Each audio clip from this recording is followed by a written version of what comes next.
Les premiers plans du dernier samouraï semblaient nous livrer d'emblée son message. Le Japon perd ses valeurs d'antan, l'honneur, et délaisse son héritage, celui des samouraïs sacrifiés sur l'autel de la modernité. Cependant, le film se révélera plus complexe, avec l'exploration de bien d'autres thèmes.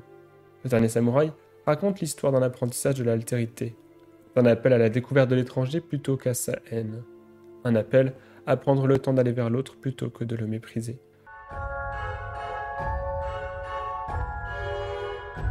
Le dernier samouraï prend place dans un Japon à la lisière entre deux époques. La modernisation libéraliste et l'ouverture vers le monde incarnée par Omura s'opposent au Japon des traditions et de l'honneur de Katsumoto. Ce conflit s'image jusqu'aux couleurs et aux architectures opposées du village samouraï avec la ville moderne. Bois et chaleur face aux pierres grises et froides. Le dilemme entre ces deux Japons est incarné par le personnage de l'empereur en constante hésitation, incapable d'assumer à la fois l'héritage de ses ancêtres et la pression de ses conseillers. Ses choix semblent impossibles. Et lorsqu'il demande de l'aide à Katsumoto, celui-ci la refuse pour des considérations religieuses. Seul l'empereur peut montrer la voie. Ses autres conseillers auront moins de scrupules. Dès lors, comment résister à la pression de son époque et de ses évolutions? Comment résister aux sirènes de la mondialisation des chemins de fer et des villes nouvelles?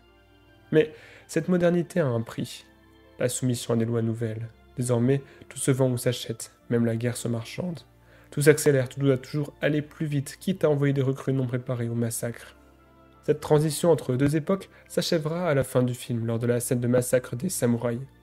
Alors qu'ils mènent une dernière charge, les cavaliers de Katsumoto sont massacrés par une mitrailleuse rotative à la cadence infernale. Métaphore d'une ancienne tradition, détruite à coups de canon par une modernité impitoyable. C'est le passage de la maîtrise du sabre, de l'arc, du travail, de l'artisanat et du savoir-faire, à la machine qui fait tout. Mais avant cela, le dernier samouraï nous présente le personnage de Nathan. Ce soldat américain est embauché pour entraîner les recrues japonaises et réprimer la révolte de Katsumoto. Il a déjà participé à la guerre contre les Amérindiens et à plusieurs massacres.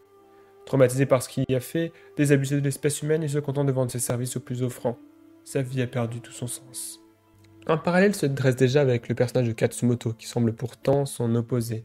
Le chef des samouraïs voit en effet tout ce qui donne du sens à sa vie menacé. Il voit son Japon et sa culture s'effondrer. Il craint de ne pouvoir transmettre un héritage millénaire à ses enfants. Nous pouvons aussi deviner le lien qui va s'établir entre eux avec les visions qu'ils partagent. Tous deux voient un tigre blanc. Katsumoto dans sa vision prémonitoire au début du film, Nathan dans ses cauchemars de massacres amérindiens. Ce tigre blanc symbolise l'essence guerrière des deux personnages, que Nathan démontre dans la première bataille en se défendant comme un enragé contre plusieurs samouraïs. Ce point commun qui constitue un pont entre ces deux féroces guerriers. Le tigre représente aussi la culpabilité de Nathan, puis sa rédemption, quand le tigre apparaît sur l'ultime champ de bataille, avant la charge des samouraïs. On peut aussi voir dans cet animal un symbole de la mort que Nathan cherche sans la trouver, ou de la peur qu'il éprouve avant chaque bataille. Après avoir été épargné par les samouraïs, lors d'une bataille nous ayant livré l'un des plans les plus épiques de l'histoire du cinéma, Nathan doit vivre avec eux pendant de longs mois, hébergé par la veuve d'un samouraï qu'il a tué. Dans ce nouvel environnement, il découvre un rapport au temps différent. La course de sa vie semble s'arrêter dans ce village où chaque jour est pris pour ce qu'il est, une occasion de continuer sa quête de progression. Le rythme ralentit, Nathan prend enfin le temps de regarder, penser, se poser.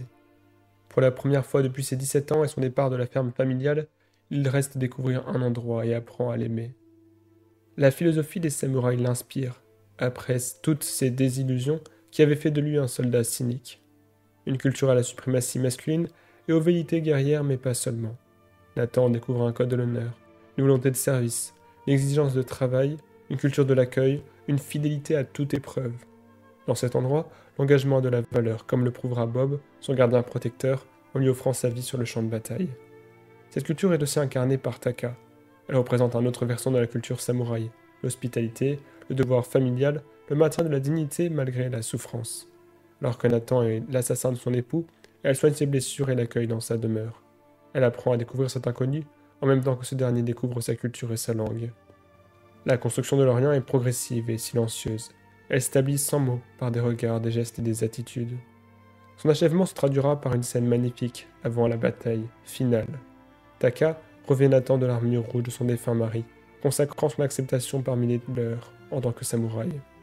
Nathan prend le temps de découvrir la culture de l'autre au lieu de la combattre. Il apprend à maîtriser la langue locale et réalise que ceux qu'il croyait ses ennemis ne sont pas si différents, jusqu'à devenir l'un d'eux. Après s'être entraîné avec acharnement, il reçoit un sabre, symbole de la culture samouraï qu'il achève de l'intégrer. Dans ce lieu reculé du monde, entouré de montagnes, Nathan trouve la paix. Il se pose des questions spirituelles alors qu'il était désabusé de la religion par les champs de bataille. Son évolution est accompagnée par Katsumoto, qui est autant son mentor que son ami. Le chef samouraï lui fait prendre conscience que tout n'est pas déterminé par un destin immuable. Lorsque Nathan demande à Katsumoto ce qu'il veut faire de lui, ce dernier le questionne sur ce qu'il veut, lui. Nathan, qui pensait n'être fait que pour écraser des rébellions, se découvre des aspirations nouvelles, la volonté de décider de sa vie. Car oui, on ne peut pas toujours changer le destin comme on le voudrait, mais on a la liberté de lui répondre à notre guise. C'est ce que fera Nathan en choisissant de se battre contre les armées d'Amura. Un choix d'autant plus fort qu'il sait très bien que ce combat est vain. Face à une armée supérieure au niveau technologique, il l'a vu lors de ses guerres contre les Amérindiens. Le dialogue entre les deux hommes illustre la différence de leur perception culturelle. Quand Nathan voit le général Custer comme un criminel arrogant, Katsumoto interprète ses décisions comme celles d'un héros ayant trouvé une mort glorieuse. Face à la tradition samouraï, Nathan n'est pas sauveur mais sauvé. Il reprend goût à l'existence grâce à une culture qui le dépasse. Il aide aussi Katsumoto à retrouver du sens dans un combat impossible, l'empêche d'abandonner et le libère après son arrestation. Il lui dit que la culture samouraï est nécessaire. Il permet à son ami de poursuivre le combat. La philosophie de Katsumoto est développée quelques scènes plus tôt, quand il explique qu'une vie à poursuivre une fleur de cerisier parfaite ne serait pas une vie perdue. Rien n'est plus beau que ces pétales qui flottent dans le vent, que cette fleur qui tombe au sommet de sa beauté sans avoir fané. Comme Katsumoto mourra au sommet de son arc de personnage. Dans ces derniers instants, il verra les fleurs qu'il a cherchées toute sa vie, et elles sont toutes parfaites. Il demande à Nathan de lui donner un poignard, pour lui offrir une mort honorable. Même s'il aurait préféré une mort trouvée sur le sabre d'un ennemi, Nathan y consent, respectant la dernière volonté de son ami. Avec la fin de Katsumoto, il est témoin de la mort du dernier samouraï, de la disparition d'une culture. Nathan était déjà un pont entre deux mondes. Il devient un dépositaire de l'héritage et de la mémoire samouraï. Cela est symbolisé par le sabre qu'il transmet à l'empereur, pour lui rappeler pourquoi Katsumoto s'est battu. Le jeune homme comprend alors que ni lui ni les Japonais ne peuvent oublier qui ils sont. Il décide enfin de faire des choix, reprend le contrôle de la situation en refusant le traité américain, en rejetant Amura. Les samouraïs ne seront pas morts en vain. Malgré la gloire trouvée sur le champ de bataille, Nathan part alors retrouver Taka au-delà des montagnes, revient dans le village des vaincus. Pour aller dire à ses familles endeuillées non pas comment leur père, leur frère et leur mari sont morts, mais comment ils ont vécu.